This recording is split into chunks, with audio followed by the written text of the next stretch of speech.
আসসালামু আলাইকুম। আজকের ভিডিওতে আমি সুফিয়া কামালের আমার দেশ কবিতাটি ব্যাখ্যা করব। এর আগে আমি আলোচনা করব সুফিয়া কামালের একটু লেখক পরিচিতি বা কবি পরিচিতি সম্পর্কে। সুফিয়া কামালের জন্ম 1911 সালে, এখানে এটা জেনে রাখা উচিত। এবং এখান থেকে বিশেষ করে তার কিছু যে কাব্যগ্রন্থ আছে, যেমন সাজের মায়া, মায়া কাজল, উদাত্ত পৃথিবী, এই কটা বিষয় জেনে রাখলে হয়ে যাবে। এবং তার মৃত্যু হচ্ছে 1999 সালে। তো চলুন কবিতাটা আমাদের শুরু করা যাক। প্রথম লাইন রয়েছে, সূর্য ঝলকে। সূর্য ঝলকে বলতে সূর্যের আলোতে মৌসুমি ফুল ফোটে। অর্থাৎ মৌসুমি বলতে এখানে এক এক সময় যে এক এক রকম ফুল ফোটে, যেমন বর্ষাকালে আমরা কদম ফুল দেখতে পাই, কিয়া ফুল। তো এরকম বলছে যে সূর্যের আলোতে মৌসুমি ফুল ফোটে। আর এটা যদি আমরা বৈজ্ঞানিক দৃষ্টিকোণভাবে দেখতে যাই, অবশ্যই সূর্যের ফুল ফুটতে আমাদের সূর্যের আলোর প্রয়োজন, কারণ ওখানে সালোক সংশ্লেষণ প্রক্রিয়ায় তো উদ্ভিদ মূলত খাবার তাদের উৎপাদন করে। তো যাই হোক, দ্বিতীয় লাইনে আছে, স্নিগ্ধ শরৎ আকাশের ছায়া লুঠে। স্নিগ্ধ শরৎ বলতে এখানে শরতের যে উজ্জ্বলতা, শরৎকালে তেমন কিন্তু মেঘ ঠিকঠাক থাকে না, দেখা যায় পুরো আকাশ মানে ঝকঝকে পরিষ্কার। তো এই সময় মানে আকাশের মধ্যে কোনো ছায়া থাকে না, কারণ কোনো মেঘ থাকে না। পরে মাঠ ভরা ধান্য শীর্ষ পরে, অর্থাৎ এই জায়গায় মাঠ ভরা ধান্য শীর্ষ, অর্থাৎ ধানের যে শীষের যে উপরে মানে শীষের মধ্যেই তো ধান থাকে, তো এগুলো পড়ে যায়। দেশের মাটিতে মানুষের ঘরে ঘরে, অর্থাৎ প্রত্যেকের ঘরে ঘরে এই সময় ধান কাটার যে মৌসুমটা শুরু হয়ে যায়। আমার দেশের মাটিতে আমার প্রাণ, নীতি লবে নবজীবনের সন্ধান। অর্থাৎ দেখো, নীতি মানে হচ্ছে যেটা নিত্যদিন, প্রত্যেক দিন। লবে মানে লাভ করে, নবজীবনের সন্ধান, অর্থাৎ প্রত্যেক দিনের জন্য নতুন নতুন জীবনের আমরা সন্ধান লাভ করে থাকি। এই জন্য বলা আছে এখানে নীতি লবে লবে, এই লাইনটা দরকার। এরপর আছে, এখানে প্লাবনের নুহের কিস্তি চলে। তো প্লাবনের নুহের কিস্তি বলতে এখানে নূহ আলাইহিস সালামে মূলত এক প্রবল বন্যার সময় যে কিস্তি মানে এখানে নৌকা, তো এই নৌকায় করে যে বিভিন্ন মানে অনেক মানুষকে আর কি তিনি রক্ষা করেছিলেন। তো এই রকম এখানে বলছে মানুষের মাঝে সম্প্রীতি রয়েছে, অর্থাৎ দেখা যায় একে অন্যের বিপদে আসে। শান্তি কপট বারতা লইয়া আসে। শান্তি কপট বারতা বললে এখানে শান্তির মেসেজ বা বার্তা নিয়ে আসে। কপট বলতে এখানে কবুতর বোঝায়, কবুতরকে যেহেতু শান্তির প্রতীক বলা হয়, এই জন্য মূলত কবি এখানে এই উপমাটা ব্যবহার করে। জেগেছে নতুন চর, সেই চরে ফেরে মানুষেরা সব পাশাপাশি বাঁধে ঘর। অর্থাৎ চর জায়গা বলতে এখানে তো বন্যা প্রবণ অঞ্চল আছে, সেখানে যখন বন্যা শেষ হয়ে যায় তখন দেখা যায় এখানে চর জাগে।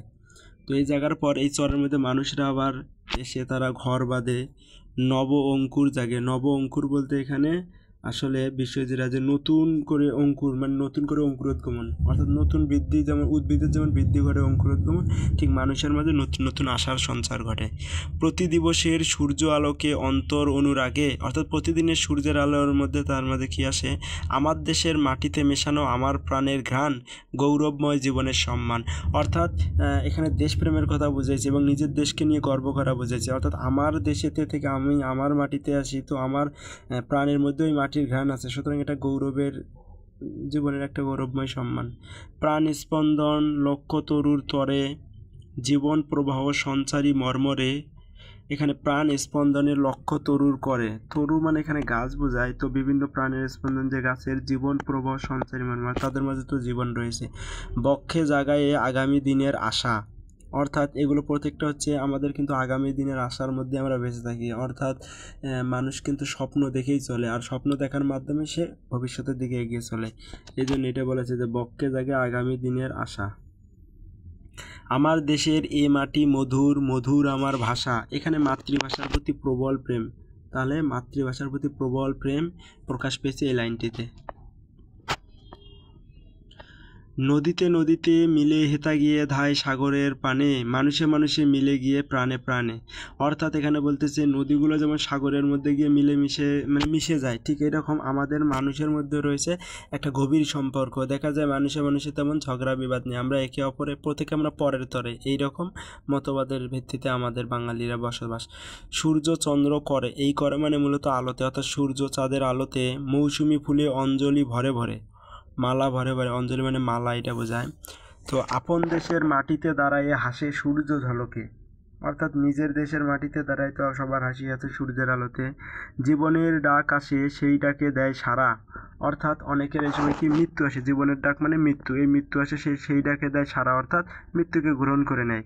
নদী প্রান্তর পার হয়ে আসে লক্ষ প্রাণের ধারা, অর্থাৎ দেখা যায় নদী প্রান্তর পার হয়ে আসে লক্ষ প্রাণের ধারা। এখানে দেখা যায় আমাদের একদিকে মানুষ মরতেছে, আরেকদিকে আবার নতুন করে জন্ম নিতেছে।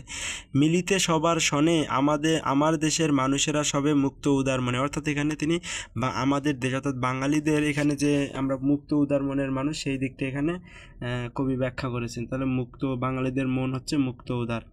আর্থ ব্যতীত সুধী গুণীজন পাশে, এখানে দেখা যায় আর্ত ব্যতীত সুধী গুণীজন পাশে, যারা মানে আর্তনাদ মানে দুঃখ কষ্ট ব্যতীত মানুষদের পাশে সুধী মানে আত্মীয় স্বজন, তাদের পাশে গুণীজন থাকে।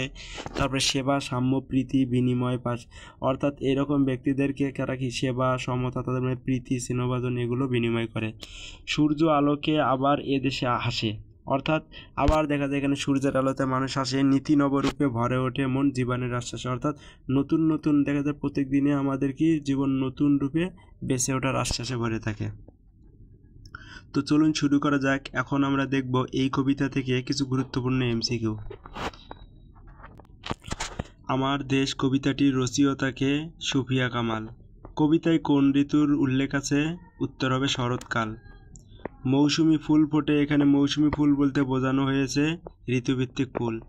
ধান্য শীর্ষ পড়ে, ধান্য শীর্ষ কি? উত্তর হবে ধানের শীষ। কবি কোথায় প্রাণের সন্ধান পান? দেশের মাটিতে। শান্তি কপট কি বহন করে আনে? শান্তির বার্তা। এখানে ছিল নুহের কিস্তি বলতে কি বোঝানো হয়েছে? নূহ আলাইহিস সালামের নৌকা। নব অঙ্কুর জাগে, এটি কিসের প্রতীক? নতুন সম্ভাবনার। কবিতায় কোন পাখির উল্লেখ আছে? কপোত। কপোত মানে হচ্ছে কবুতর। প্রাণের স্পন্দনে লক্ষ্য তরুর করে, এখানে তরু বলতে কি? গাছ। কবি দেশের মাটিকে কি বলেছেন? মধুর। আমার ভাষা কবিতায় কিসের সাথে তুলনা করা হয়েছে? মাটির সাথে। নদীগুলো কোথায় মিলিত হয়? নদীগুলো তো মিলিত হয় সাগরে গিয়ে। মানুষে মানুষে মিলে ড্যাশ, এটি কিসের ইঙ্গিত? ঐক্যের। কবিতায় সূর্যচন্দ্র কি করে? এরা হচ্ছে আলো দেয়। অঞ্জলি ভরে ভরে, এর অর্থ কি? মানে শ্রদ্ধা নিবেদন।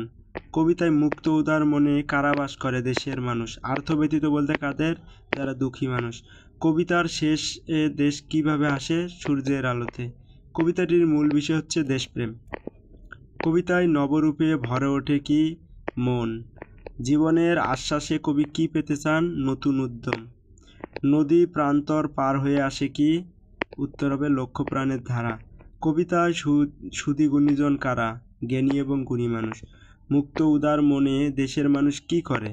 সবার সাথে মিলেমিশে থাকে। কবিতায় প্লাবনে কি ভাসে? এরা হবে নূহ আলাইহিস সালামের নৌকা। স্নিগ্ধ শরৎ আকাশের ছায়া কি করে?